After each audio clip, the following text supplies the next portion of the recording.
Assalamualaikum warahmatullahi wabarakatuh. Selamat siang pemirsa, bertemu lagi bersama saya Herawati Munte.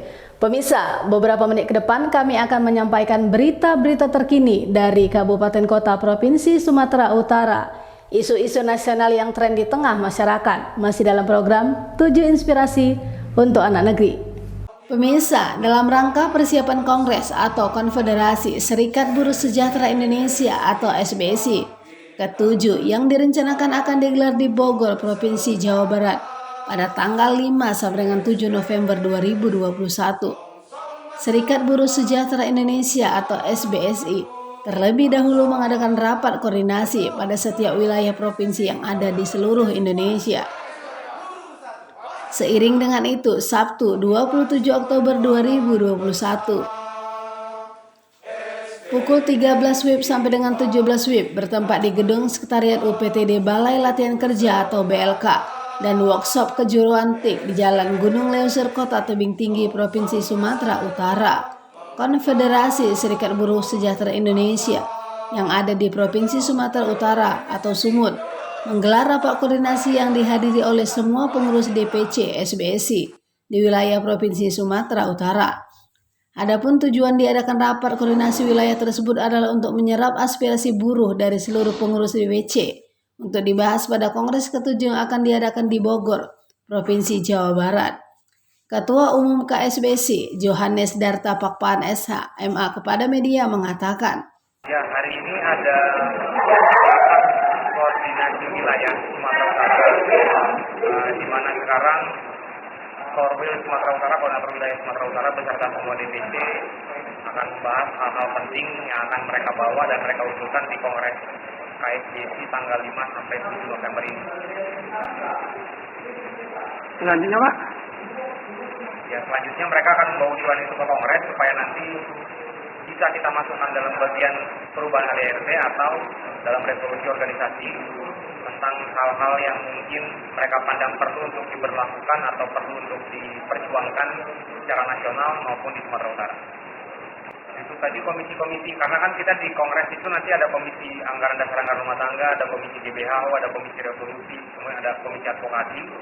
Jadi kawan-kawan di sini juga dibagi komisi berdasarkan hal itu untuk membawa usulannya untuk dirapatkan nanti di Kongres pada komisi-komisi yang ada di Kongres nanti. Nah, kemudian Pak Johannes, bagaimana pendapat Bapak tentang Undang-Undang Omnibus Law atau Cipta Kerja yang telah disahkan oleh pemerintah? Silakan, Pak. Ya, kalau kami dari Konfederasi Serikat Buruh Sejahtera Indonesia, pada prinsipnya tetap menolak untuk klaster ketenagakerjaan. Hanya yang menjadi masalah sekarang, karena undang-undang itu sudah berlaku. Jadi undang-undang itu sudah menjadi salah satu dasar hukum yang harus ditaati oleh seluruh rakyat Indonesia dan seluruh pelaku usaha yang melakukan usahanya di Indonesia. Dan yang menjadi permasalahan terbesar sebenarnya sampai sekarang Serikat Buruh, terutama Konfederasi Serikat Buruh Sejahtera Indonesia KSBSI belum memperoleh atau belum mendapatkan penjelasan yang resmi baik pasal per pasal maupun peraturan pemerintah yang menjadi turunannya. Jadi kalau sampai itu belum kita ketahui, kita juga secara resmi belum bisa berkata apa-apa. Tapi yang jelas karena itu sudah menjadi dasar hukum, SBSI akan taat. Anda kemudian menurut pendapat Bapak sebagai Ketua Umum SBSI, apakah Undang-Undang Omnibus Law atau Cipta Kerja itu merugikan tenaga kerja? Kalau kita melihat semangatnya, Undang-Undang Cipta Kerja ini kan pertama kali diusulkan untuk dibentuk dengan dasar pemikiran bahwa undang-undang ini akan mempermudah dunia usaha sehingga investor-investor asing mau menanamkan modalnya di Indonesia. Undang-undang ini juga semangatnya yang kedua adalah untuk menyederhanakan berbagai macam aturan yang saling tumpang tindih di Indonesia. Yang menjadi permasalahan buat kami dari Serikat Buruh adalah ketika klaster ketenagakerjaan dibicarakan, ketika klaster ketenagakerjaan itu dibahas dan diundangkan, Serikat Buruh bahkan mungkin buruh-buruh dari Indonesia belum pernah dimintakan secara langsung pendapatnya. Dan kita juga karena bagaimana kita bilang ya, Indonesia ini kan adalah negara yang sangat luas dari Sabang sampai Merauke. Setiap wilayah itu memiliki kebudayaan sendiri, memiliki kebijakan lokal sendiri. Seharusnya itu bisa diakomodir semuanya. Karena hubungan kerja di Indonesia, hubungan industrial di Indonesia juga dibangun atas dasar kebijakan lokal tersebut. Salah satu contoh misalnya di Sumatera Utara. Ada hal tertentu yang didasari oleh kebijakan lokal di Sumatera Utara yang tidak mungkin diberlakukan di Papua. Jadi seharusnya untuk klaster tenaga kerjanya itu dilibatkan seluruh buruh, seluruh elemen buruh, seluruh serikat untuk kemudian kita mencarikan jalan terbaik. Karena perlu diingat ketika dikatakan Indonesia akan menjadi kekuatan ekonomi terbesar di dunia pada tahun 2050, itu dilakukan dan dikeluarkan pertama kali oleh PwC, PricewaterhouseCoopers, mengenai prediksi ekonomi dunia 2050, dan itu dikeluarkan pada tahun 2017. Artinya ketika mereka memprediksi Indonesia menjadi kekuatan ekonomi terbesar keempat di dunia di 2050, di tahun 2050, itu melakukannya berdasarkan undang-undang yang sudah berlaku di tahun 2017. Salah satunya Undang-Undang 13 tahun 2003. Nah, kalau sekarang yang kita berlakukan adalah Undang-Undang Cipta Kerja, dan ditanyakan apakah itu menguntungkan atau tidak sama buruh, ada hal-hal yang memang menguntungkan bagi buruh. Kita bicara fair, ada hal yang memang menguntungkan bagi buruh. Salah satunya diantaranya adalah kalau dulu pekerja kontrak, selesai kontrak selesai, tidak ada ikatan apapun lagi dengan buruh. Tapi saat ini ketika buruh yang dikontrak diselesaikan masa kerjanya, dia masih mendapatkan pesangonnya. Kalau kita bilang pesangon lah. Sedangkan dulu kan tidak ada, itu lebih baik. Tapi ada hal yang juga kurang baik. Contohnya salah satunya adalah kalau perusahaan mengalami kerugian sekarang selama 2 tahun berturut-turut, maka dia bisa mem-PHK buruh dengan pesangon nilai pesangon 0,5 dari total pesangon yang dulunya bisa 2 kali. Kenapa kita bilang itu merugikan? Kalau kita bertanya sama semua perusahaan yang ada saat ini selama COVID, pasti rugi, Pak. Tapi kan kalau perusahaannya sudah berdiri 20 tahun, 30 tahun, bagaimana dengan keuntungan dan profit yang 28 tahun sebelumnya? Apakah buruh bisa langsung dipecat setelah menguntungkan perusahaan 25 tahun, kemudian 2 tahun terakhir rugi karena COVID, bukan karena buruhnya? Lalu buruhnya di PHK dengan pesangon yang hanya 0,5 dari total pesangon yang saat ini. Itu hal-hal yang kami anggap merugikan. Jadi kalau dianggap secara keseluruhan apakah bisa dibilang itu klaster ketenaga kerjanya merugikan, kita harus memilah pasal demi pasal. Apalagi kalau dasarnya orang hukum, kita harus memilah dulu pasal demi pasal, mana yang lebih menguntungkan, mana yang tidak. Jadi ada memang hal-hal yang buruh diuntungkan, tapi ada hal juga yang merugikan.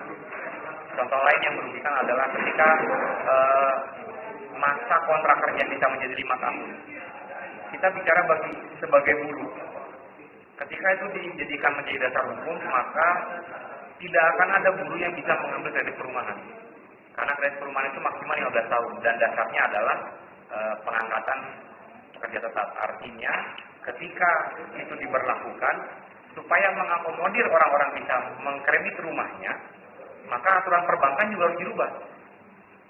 Sehingga orang-orang yang hanya berdasarkan kontrak kerja, bukan lagi pekerja tetap, bisa mengambil kredit perumahan atau kredit lainnya. Itu hal-hal yang sebenarnya perlu dipertimbangkan lebih matang lagi. Jadi secara umumnya memang kita bisa mengatakan lebih banyak ruginya, tapi kita juga harus melihat pasal per pasal. Kita harus fair. Itu yang bisa kita sampaikan. Nah, kemudian Pak Johannes, apakah dalam mensahkan Omnibus Law sebelumnya organisasi perburuan ada dilibatkan atau ada diundang dalam pembahasan undang-undang tersebut? Konfederasi Serikat Buruh Sejahtera Indonesia tidak dilibatkan. Tidak dilibatkan, Pak ya? Ya. Tapi ada organisasi yang diundang, Pak ya? Mungkin ada.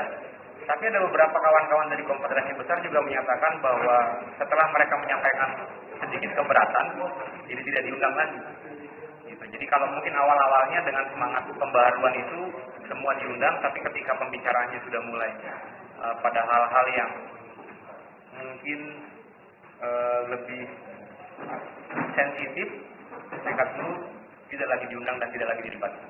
Nah, kemudian Pak Johannes, menurut Bapak bahwa undang-undang Omnibus Law perlu direvisi. Dalam bidang mana dia yang perlu direvisi, Pak? Tenaga kerjaan. Tenaga kerjaan, Pak ya? Saya beritahukan begini sebabnya. Jadi di dunia ini kan ada standar perburuan internasional. Itu ditetapkan oleh ILO. ILO menetapkan standar perburuan internasional supaya semua negara menerapkan standar yang sama. Sehingga negara-negara akan bersaing soal kualitas barang. dengan standar yang sama, buruh menerima hal yang sama, hak yang sama di seluruh dunia, maka yang akan menjadi pertarungan selanjutnya adalah kualitas barang yang dihasilkan oleh buruh tersebut. Saat ini Indonesia memiliki standar, ketika kita memberlakukan Undang-Undang 13 tahun 2003, standar Indonesia itu setara dengan standar perburuan internasional. Ada beberapa hal yang sedikit lebih baik, tapi pada umumnya setara. Ketika kita memberlakukan Undang-Undang Cipta Kerja, ini akan membawa standar perburuan di Indonesia sedikit di bawah sedikit di bawah peraturan perburuan internasional. Yang menjadi dampak bagaimana? Ketika nanti Indonesia menciptakan salah satu sektor unggulan, dunia akan mendiamkan pada awalnya. Tapi ketika ada negara lain yang akan mencoba mengambil sektor unggulan tersebut, mereka bisa menghancurkan Indonesia dari sektor perburuannya dengan mengatakan mereka tidak taat standar perburuan internasional, oleh karenanya barangnya tidak bisa diterima. Apakah ini pernah terjadi? Ya, kita masih ingat, bahkan sampai sekarang Indonesia masih berkutat mengenai minyak sawit. CPO Indonesia tidak lagi diterima oleh Eropa Barat. Dulu ketika Indonesia pertama kali mau menjadikan CPO sebagai salah satu sektor unggulan, dunia beramai-ramai mengatakan silakan, lakukan saja, tapi lakukan saja dan mereka beramai-ramai berinvestasi. Tapi ketika ada negara lain yang juga mau menjadi produsen CPO, Indonesia kita akan hantam, Pak. Dihantamnya mengenai lingkungan hidup. Indonesia bilang perusahaan sawit Indonesia sudah mentaati peraturan Indonesia, tapi internasional bilang iya, tapi bukan peraturan internasional. Jadi kita harus berhati-hati. Jangan sampai Indonesia terjebak pada hal ini. Itu sebabnya kita perlu mengkaji ulang mengenai khusus kluster ketenagakerjaannya. Jadi kalau SBC kita tidak menolak Undang-Undang Cipta Kerjanya, karena menurut kita semangatnya baik. Tapi untuk kluster ketenagakerjaan mungkin ada perlu pembahasan lebih khusus tentang pelaksanaannya. Oke, terima kasih Pak Jones atas kesediaan.